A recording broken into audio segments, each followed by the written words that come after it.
तो जब ये फिल्म स्टार्ट होती है हमें दिखाया जाता है एक बंदे ने एक बच्चे को हाथ में लिया होता है जो अभी अभी पैदा हुआ था और उस बच्चे को घुमा फिरा के देख रहा था। वो उसकी जांच कर रहा था कहीं वो नाटा, कमजोर या अपंग तो नहीं है, क्योंकि स्पार्टा में ऐसे बच्चों को मार दिया जाता है। पर वो बच्चा बिल्कुल ठीक होता है। जैसे ही वो 7 साल का होता है उसकी एक योद्धा बनने की ट्रेनिंग शुरू हो जाती है और उसे घर से दूर जाना पड़ता है। स्पार्टा में सिर्फ एक ही चीज सिखाई जाती है कि अपने वतन के लिए जान देना सबसे फक्र की बात है। ट्रेनिंग में उसे लड़ाया जाता, पीटा जाता और ट्रेनिंग खत्म होने के बाद उसे खौफनाक बर्फीले पहाड़, काली गुफा में भेज दिया गया और उस खौफनाक जंगल में सर्द रात में उसका सामना होता है खूंखार भेड़िए से और पर वो उसे मार देता है। और जब वो वापस लौटता है तो उसे स्पार्टा का राजा बना दिया जाता है जिसका नाम ल्यूनिडस होता है। धीरे धीरे वक्त बीतता है और 30 साल बाद यूनाइटस के पास एक दूत आता है और ये दूत फारस का होता है और इनके राजा का नाम है चक्सीस, जिसके पास एक बहुत बड़ी सेना है। यूनाइटस बोलता है, कहो दूत, मैं तुम्हारे लिए क्या कर सकता हूँ, क्या पैगाम है? वो बोलता है, जमीन और पानी। यूनाइटस बोलता है, तो क्या तुम यहाँ फारस से जमीन और पानी के लिए आए हो? वो दूत बोलता है, हमारे शहंशाह जक्सीस चाहते हैं कि तुम उनकी अधीनता स्वीकार कर लो। मगर यूनाइटस इसके लिए मना कर देता है। जब वो इसको मना करता है तो दूत अपने बैग में से राजाओं के कटे हुए सरों की खोपड़ियों का हार निकालता है और इससे डराने लगता है। और इसके साथ साथ उसने यूनाइटस के सामने ही उसकी रानी का अपमान भी किया होता है। इसलिए वो वहां पे उस दूत और उस दूत के साथ आए सारे सैनिकों को मार देता है। अब यूनाइटस को पता है कि फारस की बहुत बड़ी सेना जिसमें लाखों सिपाही हैं वो यूनान पर हमला करने वाले हैं और वो सबसे पहले स्पार्टा पे हमला करेंगे। इसलिए वो राजा उन पे हमला करना चाहता है और युद्ध करना चाहता है। पर यह फैसला यूनाइटस खुद नहीं कर सकता। हालांकि वो राजा है, पर स्पार्टा के कुछ रीति रिवाज थे। अगर उसे युद्ध करना है तो उसे ओरेकल्स के पास जाना होगा। अगर ओरेकल्स बोलेंगी यदि स्पार्टा को युद्ध करना चाहिए तभी वो युद्ध कर सकते हैं। ओरेकल्स ऐसी लड़कियां होती हैं जो ईश्वर का संदेश लोगों तक पहुंचाती हैं। स्पार्टा में बहुत ही पुराने रीति रिवाज होते हैं। यहाँ पे कुछ बूढ़े और पाखंडी लोग भी थे जो ओरेकल्स को अपने वश में रखते हैं। यानी स्पार्टा की जो जवान और सुंदर लड़कियां होती हैं उन्हें अपने पास रखते हैं और उनके जरिए ईश्वर का संदेश लोगों तक पहुंचाते हैं। और अब यूनाइटस इनके पास पहुंचता है और वो उनसे अपनी सारी रणनीति डिस्कस करता है। वो बताता है कि फारस की एक बहुत बड़ी सेना हम पर हमला करने वाली है। वो कहता है कि अगर हम उन्हें नर्क के द्वार में भेज दें तो हम उन्हें वहां मार सकते हैं। नर्क का द्वार एक संकरी जगह थी समुद्र किनारे। वो बूढ़े पाखंडी लोग उससे कहते हैं, पहले ये बताओ कि चढ़ावे में क्या लाए हो। और यूनाइटस उन्हें सोना देता है। वो कहते हैं कि ये अगस्त का महीना है और कार्निया का त्योहार आ रहा है और स्पार्टा कार्निया के दौरान कोई युद्ध नहीं लड़ते। इस बात से यूनाइटस को बहुत गुस्सा आता है। वो कहता है कि स्पार्टा का हर एक जवान लड़ते लड़ते मर जाएगा। स्पार्टा के बच्चों और औरतों को गुलाम बना लिया जाएगा। वो कहती हैं कि इसका फैसला ओरेकल्स करेंगी। वहां पे एक जवान लड़की होती है जिनके जरिए वो ईश्वर का संदेश यूनाइटस को बताते हैं।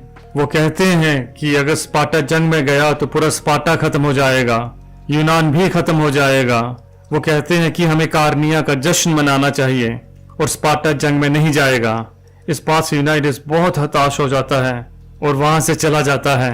पर ये सारे पाखंडी लोग उस जक्सीस से मिले होते हैं जिसका दूत स्पार्टा के पास आया था। तभी वहां पे जक्सीस के लोग आते हैं और वो उन्हें बहुत सारा सोना देते हैं। दरअसल ये पूरा संदेश गलत होता है क्योंकि उन्होंने लालच में ये उसे बताया होता है, क्योंकि वो चाहते हैं स्पार्टा खत्म हो जाए। और स्पार्टा खत्म हो गया तो फारस का राजा जक्सीस उन्हें बहुत सारा सोना देगा, उन्हें नई नई लड़कियां देगा जो ये बूढ़े पाखंडी लोग चाहते थे। अब यूनाइटस बहुत परेशान हो जाता है क्योंकि वो जंग पर नहीं जा सकता। उसकी रानी उससे पूछती है कि हमारे राजा इतने परेशान क्यों हैं। वो कहता है कि मैं उस चीज को खत्म होते नहीं देख सकता जिसे मैं सबसे ज्यादा चाहता हूँ। उसकी रानी बोलती है, आप ये मत सोचिए कि आप एक राजा हैं, एक पति हैं या एक पिता हैं। आप ये सोचिए कि आप एक आजाद इंसान हैं। और ऐसी स्थिति में एक आजाद इंसान जो कर सकता है, आपको वही करना चाहिए। और नेक्स्ट सीन में हमें दिखाया जाता है कि स्पार्टा का वो राजा अपने 300 जांबाज सैनिकों को बुलाता है, और ये स्पार्टा के सबसे बहादुर सैनिक होते हैं। इनसे अच्छे योद्धा पूरे स्पार्टा में नहीं हैं। और ये 300 लोग मिलकर ये फैसला करते हैं कि ये जक्सीस की लाखों की सेना का सामना करेंगे। हालांकि ये जानते थे कि वहां से कोई भी लौट के नहीं आएगा, वहां पे मौत निश्चित है, लेकिन ये मरने को तैयार थे। जब ये जा रहे होते हैं तभी इनके सामने इसी राज्य के कुछ सांसद आ जाते हैं। वो कहते हैं कि ओरेकल्स ने तो ये संदेश दिया है कि आप अपनी फौजों के साथ जंग पे नहीं जा सकते। तो यूनाइटिस उनसे कहता है कि मैं जंग पे नहीं जा रहा हूं, मैं तो बस घूमने जा रहा हूं, और ये 300 सिपाही मेरे अंग रक्षक हैं। इन्हीं सांसदों में एक सांसद थिरोन होता है, और ये जक्सिस के साथ मिला हुआ होता है, और इसी ने पुजारियों को खरीदने में हेल्प की होती है। और ये चाहता है कि स्पार्टा हार जाए, ताकि स्पार्टा हारने के बाद में ये स्पार्टा का अगला राजा बन सके। जब ये कहते हैं कि वो जंग पे नहीं, घूमने के लिए जा रहे हैं अपने अंग रक्षकों के साथ, तो उसकी पूरी चाल खत्म हो जाती है, और यूनाइटस फिर अपने सारे सैनिकों के साथ नर्क की द्वार की ओर चला जाता है, क्योंकि वहां पर जक्सिस की सेना आने वाली है। जब ये जा रहे होते हैं तो ये दिखा जाता है कि वहां पर एक क्रेचर जैसा आदमी इनका पीछा कर रहा होता है। ये कुबड़ा इंसान होता है जिसके पास एक ढाल और भाला है, और इनकी सेना धीरे धीरे आगे बढ़ती चली जा रही थी। और रास्ते में एक गांव पड़ता है जिस पूरे गांव को किसी ने जला दिया होता है, और ये देखकर इन सबको बहुत गुस्सा आता है। तभी वहां पर एक बच्चा आता है जो अधमरी हालत में होता है, और यूनाइटिस के पास आके वो गिर जाता है। वो बच्चा कहता है कि यहाँ पर शैतान राक्षस आए थे जिनके पंजे थे, और उन्होंने सबको मार दिया। ये सुनने के बाद यूनाइटिस की सेना का एक आदमी बोलता है कि फारसी भूतों के बारे में सुना था, इन्हें मारा नहीं जा सकता। यूनाइटिस बोलता है कि इन्हें मारा जा सकता है कि नहीं, इसका फैसला हमारी तलवारें करेंगी। और वो वहां से आगे बढ़ जाते हैं, और ये संकरी रास्ते से होते हुए समंदर के किनारे पहुंच जाते हैं। और ये यहाँ देखते हैं कि समंदर में बहुत सारे फारसी जहाज इकट्ठा हो रहे होते हैं जो सब इन्हीं की तरफ आ रहे होते हैं। और तभी बिजली चमकती है, बारिश स्टार्ट हो जाती है, तूफान आने लगता है, और तूफान आने की वजह से समंदर में सारे जहाज डूबने लगते हैं, और सारे के सारे यूनानी खुशियां मनाने लगते हैं। सिर्फ एक आदमी शांत होता है, और वो होता है यूनाइटिस, यहाँ का राजा। उन्हें लगता है, सैनिकों को लगता है कि यहाँ के सैनिकों को लगता है कि दुश्मन सारे तबाह हो चुके हैं। पर जब ये पहाड़ी की दूसरी चोटी से देखते हैं तो वो देखते हैं कि वहां पे हजारों जहाज पहले से ही पहुंच चुके हैं, और फारसियों की तादाद लाखों में है, जिन्हें हरा पाना मुश्किल ही नहीं नामुमकिन लग रहा था। पर इनकी रणनीति के मुताबिक जिन पहाड़ियों पे ये है उन्हें नर्क का द्वार कहा जाता था, और यहाँ के रास्ते बहुत संकरे हैं, और यहाँ से स्पार्टा जाने का सिर्फ यही एक रास्ता है। और इस संकरे रास्ते में वो उस पूरी सेना से लड़ सकते हैं, क्योंकि इन रास्तों पे फारस की पूरी सेना एक साथ इनके साथ नहीं लड़ सकती। उनको कुछ कुछ करके आना पड़ेगा, और ये थोड़े थोड़े करके सारे फारसी सैनिकों को मार देंगे। तो अब यूनाइटिस अपने सेनापति से पूछता है, क्या हमारे तरफ आने का और कोई रास्ता है? तो उसका सेनापति कहता है कि नहीं, ऐसा तो कोई और रास्ता है ही नहीं। तभी वहां पर एफियांटिस आ जाता है। वो कहता है, राजा साहब, पश्चिम की चट्टान से एक और रास्ता है, वो चरवाहों का रास्ता है। अगर फारस की सेना वहां से आ जाए तो वो हमें चारों तरफ से घेर सकती है। ये वही कुबड़ा इंसान होता है जो पूरे सफर में इनका पीछा कर रहा होता है, और वो राजा से कहता है कि मैं भी आपकी मदद करना चाहता हूँ, मैं भी लड़ना चाहता हूँ, मैं भी फारसियों को मारूंगा।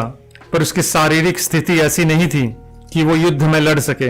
यूनाइटिस बोलता है कि तुमने तो स्पार्टन्स योद्धा के कपड़े पहने हुए हैं। एफिएल्टिस बोलता है कि मेरे पिता की योद्धा थे, वो स्पार्टन थे, पर जब मैं पैदा हुआ तो मैं अपंग पैदा हुआ था, इसीलिए मेरे माँ बाप को स्पार्टा छोड़ना पड़ा, नहीं तो मुझे स्पार्टा में मुझे मार दिया जाता। क्योंकि स्पार्टा में अपंग बच्चों को मार दिया जाता है, इसलिए उन्हें स्पार्टा छोड़ना पड़ता है अगर उन्हें अपने बच्चे के साथ रहना हो। एफिएल्टिस बोलता है, मुझे मेरे पिता ने युद्ध करना सिखाया है, लड़ना सिखाया है। यूनाइटिस बोलता है कि तुम अपनी ढाल को उठा के दिखाओ, जितना ऊपर उठा सकते हो। लेकिन एफिएल्टिस उसे नहीं उठा पाता क्योंकि ढाल बहुत भारी होती है। यूनाइटिस बोलता है, मैं तुम्हारी हिम्मत की, तुम्हारे जज्बात की कदर करता हूं, पर तुम जंग में लड़ नहीं सकते। क्योंकि हर योद्धा अपने बाईं तरफ के योद्धा की, अपने योद्धा साथी की सर से पांव तक की रक्षा अपनी ढाल से करता है, और तुम अपनी ढाल अच्छे से उठा भी नहीं पा रहे हो, और एक कमजोर कड़ी हम सबको खत्म कर सकती है। इसलिए यूनाइटिस बोलता है अगर तुम मदद करना ही चाहते हो तो जंग में जो जख्मी हो जाते हैं उनकी मदद करो, ये एक बहुत बड़ी मदद होगी। यूनाइटिस बोलता है मुझे माफ करना मेरे दोस्त, और वो वहां से चला जाता है। इस बात से एफियाल्टिस का दिल टूट जाता है, क्योंकि वो एक योद्धा बनकर अपने माँ बाप का नाम रोशन करना चाहता है, और अब जब यूनाइटिस ने उसे मना कर दिया था तो वो गुस्से में अपना भाला ढाल सब फेंक देता है और वहां से चला जाता है। और वहीं से फारसी आगे बढ़ रहे होते हैं, और 300 स्पार्टन्स ढाल की तरह, एक चट्टान की तरह आगे खड़े थे उन सब का सामना करने के लिए, और वो जक्सिस के हजारों लोगों को मार देते हैं, और इन 300 लोगों को एक बहुत बड़ी जीत हासिल होती है। और इसके बाद जक्सिस खुद यूनाइटेड से मिलने को आता है। यूनाइटिस बोलता है लगता है तुम ही हो जक्सिस। जक्सिस बोलता है कि तुम्हारा कबीला बेमिसाल है, और तुम एक देवता के सामने खड़े होकर फिर भी बेखौफ हो, पर मेरे खिलाफ खड़े होना अक्लमंदी नहीं है। यूनाइटिस बोलता है कि तुम्हारे पास गुलाम ज्यादा और योद्धा कम है, और बहुत जल्द उन्हें तुम्हारे हंटरों से ज्यादा स्पार्टन्स के भालों से होगा। जक्सिस बोलता है वो हंटरों से नहीं, वो डरते हैं हमारी रूहानी ताकतों से। तुम मेरे साथ मिल जाओ, मैं एक मेहरबान देवता हूँ, मैं तुम्हें पूरे यूनान का जंगी सरदार बना दूंगा, बस तुम्हें मेरे सामने घुटने टेकने होंगे, और इसके बाद तुम्हारे सारे दुश्मन तुम्हारे सामने घुटने टेक देंगे। यूनाइटिस बोलता है बेशक तुम बहुत मेहरबान हो, राजाओं के राजा हो, तुम्हारे सैनिकों को मारने के बाद में मेरी जांघ में अकड़न होने लगी है, इसलिए घुटने टेकने का तो सवाल ही पैदा नहीं होता। जक्सिस उसे डराने की भी कोशिश करता है, पर यूनाइटिस एक जांबाज है, एक निडर योद्धा है, एक सैनिक है, वो उसकी बातों से नहीं डरता और उसे इनकार करके वहां से चला जाता है। अब जक्सिस अपनी सबसे ताकतवर फौज की टुकड़ी को स्पार्टन से लड़ने को भेजता है, और ये इंसान नहीं होते, पर ये 300 स्पार्टन्स इन सब का मुकाबला करते हैं। और जक्सिस की सेना में एक बहुत बड़ा योद्धा भी होता है जो इन शैतानों से भी खौफनाक होता है, पर यूनाइटिस उसे मार देता है, और इसके साथ साथ बाकी सभी योद्धाओं को भी ये 300 योद्धा मार देते हैं। और इस जीत के बाद यूनाइटिस को भी जक्सिस की लाखों की सेना से जीत की नामुमकिन सी उम्मीद दिखने लगती है। और अगली सुबह नेक्स्ट सीन में दिखाया जाता है कि जक्सिस अपनी एक बहुत बड़ी और सेना लेके वहां आता है, और उसमें बहुत सारे जादूगर भी होते हैं, और पर उन पतले और संकीर्ण रास्तों में तादाद का कोई महत्व नहीं। ये 300 स्पार्टन्स और कुछ आर्केडियंस भी जो 300 स्पार्टन्स के साथ मिलके जक्सिस के खिलाफ लड़ रहे होते हैं, वो जक्सिस की पूरी सेना को और उनके साथ जो खौफनाक जानवर होते हैं उन सबको मौत के घाट उतार देते हैं। और इस शिकस्त के बाद खुद को देवता कहने वाला जक्सिस भी गुस्से और खौफ में आ जाता है, और वो अपने सिपह सालारों को मौत के घाट उतार देता है। पर आज इस जंग में स्पार्टन्स के सेनापति का बेटा भी मारा जाता है, इसलिए वो जीत का जश्न नहीं मनाते। वहीं दूसरी तरफ एफियाल्टिस जो कि कुबड़ा होता है, जो कि पहले यूनाइटिस के पास आया था, वो जक्सिस के पास आता है।